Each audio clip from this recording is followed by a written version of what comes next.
ሰላም ጤና ይስጥልን ተመልካቾቻችን ከኢሳት ነጻ የህዝብ ሚዲያ ለየካቲት 2018 ዓ.ም ያዘጋጀናቸውን የቀን ዜናዎች ይዘን ቀርበናል። ከዜናዎቹ ጋር ሙሉቀን ሰለሞን።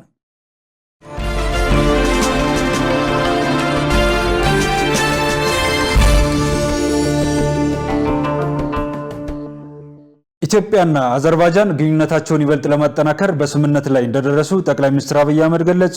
ጠቅላይ ሚኒስትሩ በማህበራዊ ትስስር ገጻቸው ባስተላለፉት መልእክት ባለፉት ጥቂት ዓመታት በአቪዬሽን ዘርፍ፣ በኢንዱስትሪ ፓርኮችና በነፃ የንግድ ቀጠናዎች እንዲሁም በኢትዮጵያ ኢንቨስትመንት ሆልዲንግና በአዘርባይጃናቸው መካከል በተደረጉ የኢኮኖሚ ትብብሮች ላይ በመመስረት አጋርነቱ በየጊዜው እያደገ መጥቷል ብለዋል። እነዚህ የትብብር ዘርፎች ለሁለትዮሽ ግንኙነት መጠናከር መሰረት የጣሉ ሲሆን በተደረገው ጥልቅ ውይይትም ግንኙነታችንና ትብብራችንን ይበልጥ ለማጠናከርና ወደ ላቀ ደረጃ ለማሳደግ ተስማምተናል። በዛሬው ዕለትም በመከላከያና በሌሎች ዘርፎች ላይ የመግባቢያ ሰነዶች ፊርማ ስነ ስርዓት ላይ ተገኝተናል ብለዋል ጠቅላይ ሚኒስትሩ። በመጨረሻም በአዘርባይጃን ባደረጉት የመጀመሪያ ይፋ የሥራ ጉብኝት ፕሬዚዳንት ኢልሃም አሊየቭ ላደረጉት ሞቅ ያለና የተከበረ አቀባበል ልባዊ ምስጋናቸውን እንዳቀረቡ አስታውቀዋል። በስምጥ ሸለቆ አካባቢ የሚገኙ ግድቦች አደጋ ላይ ናቸው ተባለ። በኢትዮጵያ 15 የርዕደ መሬት መመዝገቢያ ጣቢያዎች ብቻ እንደሚገኙ ሲገለጽ ከመሬት መንቀጥቀጥ ጋር በተያያዘ ብዙዎች የኢትዮጵያ ከተሞች ዝቅተኛ አደጋ የመቋቋም አቅም ያላቸው ስለመሆኑም ተነግሯል። ዮሐንስ ተስፋ ዝርዝር አለው። የኢትዮጵያ ሳይንስ አካዳሚ በትላንትና ወርሃዊ ዝግጅቱ የመሬት መንቀጥቀጥና የእሳተ ገሞራ ፍንዳታ ስጋት በኢትዮጵያ በሚል ርዕስ የፓናል ውይይት አካሂዷል። በመድረኩ ርዕደ መሬት መነሻው በቀጥታ ከስምጥ ሸለቆ ጋር የተያያዘ ስለመሆኑም ተነግሯል። በውይይቱ ላይ የተገኙት የርዕደ መሬት ተመራማሪው ፕሮፌሰር አታላይ አየለ የመሬት መንቀጥቀጥ ባህልና አኗኗርን ጨምሮ የሰውን ልጅ ሕይወት የሚመለከት ነው ብለዋል። በተጨማሪም ኢትዮጵያ ያሏት የርዕደ መሬት መመዝገቢያ መሳሪያዎች 15 ብቻ ናቸው በማለት የሌሎችን ሀገራት ልምድ በንጽጽር አስቀምጠዋል።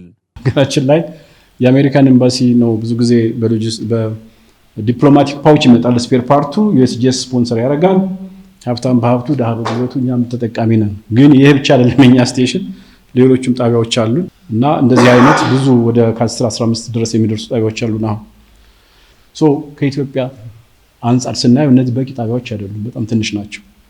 እንደ ናሙና ይህን ባሳያችሁ የቻይና ሴስሚክ ስቴሽን ወይም ደግሞ የሴስሚክ ጣቢያዎች መመዝገቢያ ብናይ በ2021 ዓ.ም 12000 ጣቢያዎች ነበሩ።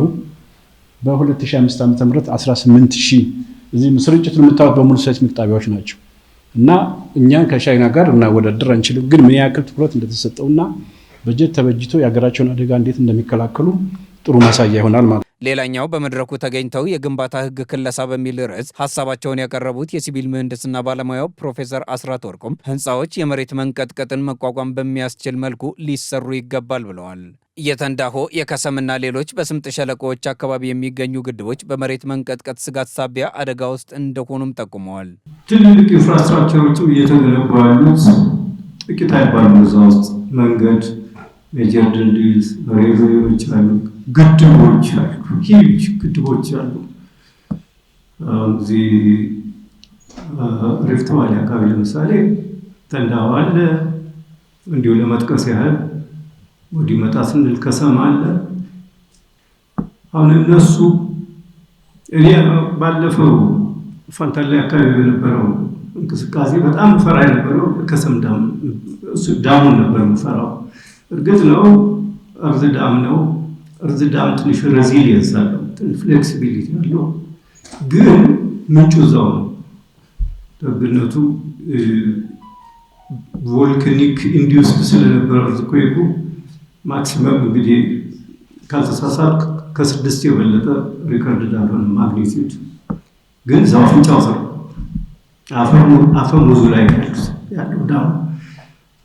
ፕሮፌሰር ተገኘ ገብረ እግዚአብሔር የመሬት መንቀጥቀጥና ሰውኛ ምልከታው በሚል ርዕስ ባቀረቡት የውይይት መነሻ ሀሳብ በእቅድ የተገነባ መሰረተ ልማት ብቻ ችግርን መቋቋም እንደሚችል ጠቁመው በኢትዮጵያ ካሉት የተጋላጭነት ሁኔታዎች መካከል የሕዝብ ተጠጋግቶ መኖርና በፍጥነት እያደገ የመጣው ከተሜነት ዋናዎቹ ናቸው በማለት ብዙዎቹ የኢትዮጵያ ከተሞች የመሬት መንቀጥቀጥን የመቋቋም አቅማቸው ዝቅተኛ ነው ብለዋል። በአብዛኛው ከተሞቻችን ላይ ብዙዎቹ ከተሞች የከተማ ማስተር ፕላን አላቸው፣ እቅድ አላቸው፣ ስትራክቸር ፕላን አለ። እንደዚህ የመሳሰሉ ነገሮች አሉ። ሄደን ያጠናናቸው እነኚህ ሪጂናል ካፒታሎች ማንኛቸውም የሪስክ አሰስመንት ኢንፎርሜሽን የላቸውም። ማንኛቸውም ሪስክ ቢመጣ እንዴት አድሬስ እናደርጋለን ብለው ለዛ በጀት ማድረግ ፕላን ማድረግ ቅድመ ያዝ አይነት ሁኔታ የለባቸውም። ኮንቲንጀንሲ ፕላን የላቸውም። ስለዚህ ይሄ ሁሉ ባለበት ሁኔታ አንድ አደጋ ቢፈጠር ኖት ኦንሊ ኤርዝኩዌክ በመድረኩ ሰማይ ጠቀስ ህንፃ የሚያንጹ መሆኑ ሌሎች በመሰረተ ልማት ግንባታ ላይ ያተኮሩ አካላት የመሬት መንቀጥቀጥን አደጋ ለመከላከል አስቀድሞ ጥንቃቄ ሊያደርጉ እንደሚገባ ተመልክቷል። የብቃት ተኮርን ትምህርት ወደ ተግባር ለማስገባት እየተሰራ መሆኑ ተገለጸ። ከጃፓን የኮዋማ ዩኒቨርሲቲ የመጡ ፕሮፌሰሮች በሂሳብና ሳይንስ ትምህርቶች ያላቸውን ልምድና ተሞክሮ አጋርተዋል። በዚህም የብቃት ተኮር ትምህርት ወደ ተግባር እንዲገባ እየተሰራ መሆኑ ተገልጿል። የሂሳብ የሳይንስና የስነ ጥበብ ማበልጸጊያ ዴስክ ኃላፊ ታደሰ ተሬሳ በልምድ ልውውጡ መድረክ ላይ ተገኝተው በስርዓተ ትምህርቱ መሰረት ብቃት ተኮር ትምህርትን ወደ ተግባር ለማስገባት በትኩረት እየተሰራ ይገኛል ብለዋል።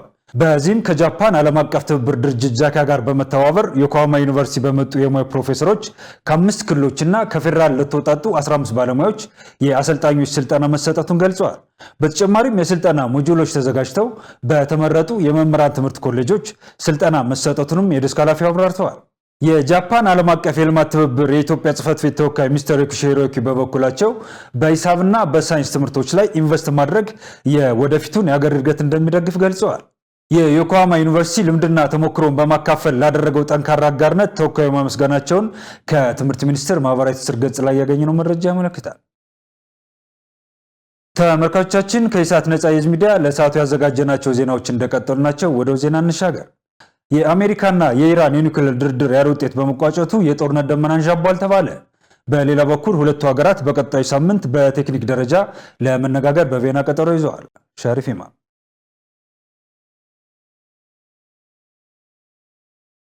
ዩናይትድ ስቴትስ እና ኢራን የኢራንን የኒውክሌር ፕሮግራም በተመለከተ ሐሙስ ዕለት ሰዓታት የፈጀ ቀጥተኛ ያልሆነ ድርድር አድርገዋል። ነገር ግን ያለ ስምምነት ተለያይተዋል። በዚህም ሳቢያ በመካከለኛው ምስራቅ ጦርነት ሊቀሰቀስ ይችላል የሚለው ሐሳብ የበለጠ አንሰራፍቷል።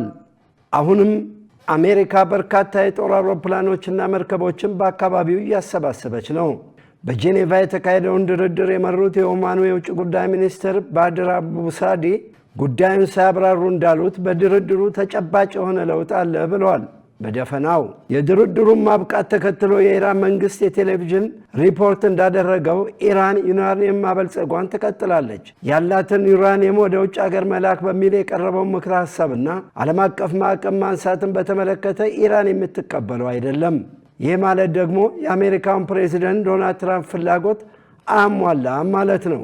ትራምፕ በሀገር ውስጥ ያለው አለመረጋጋት ከተቀሰቀሰው ተቃውሞ ጋር ተያይዞ ጥሩ አጋጣሚ ነው በሚል ከኢራን ጋር የሚደረሰው ስምምነት ኢራን የኒውክሌር ፕሮግራሟን እንድታቆም የሚያስገድድ እንዲሆን ይፈልጋሉ። ኢራን በበኩሏ የተጋረጠባትን ጦርነት ለመቀልበስ ተስፋ ታደርጋለች።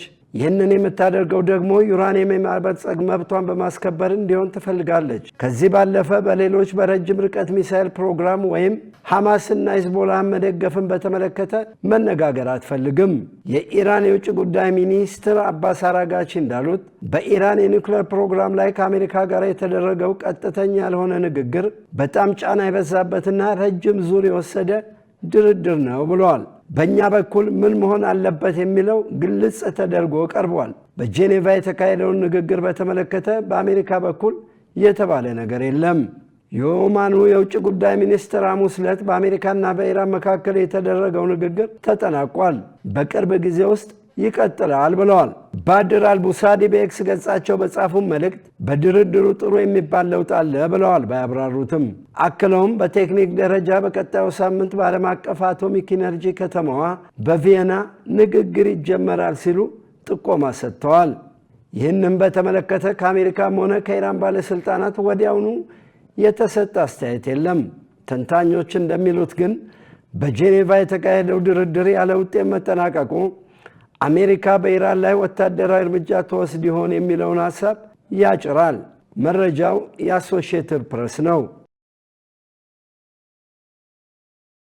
ተመልካቾቻችን ከኢሳት ነጻ የህዝብ ሚዲያ ለየካቲት 2018 ዓ.ም ያዘጋጀናቸው የቀን ዜናዎቻችን የተከታተላችኋቸውን ይመስሉ ነበር።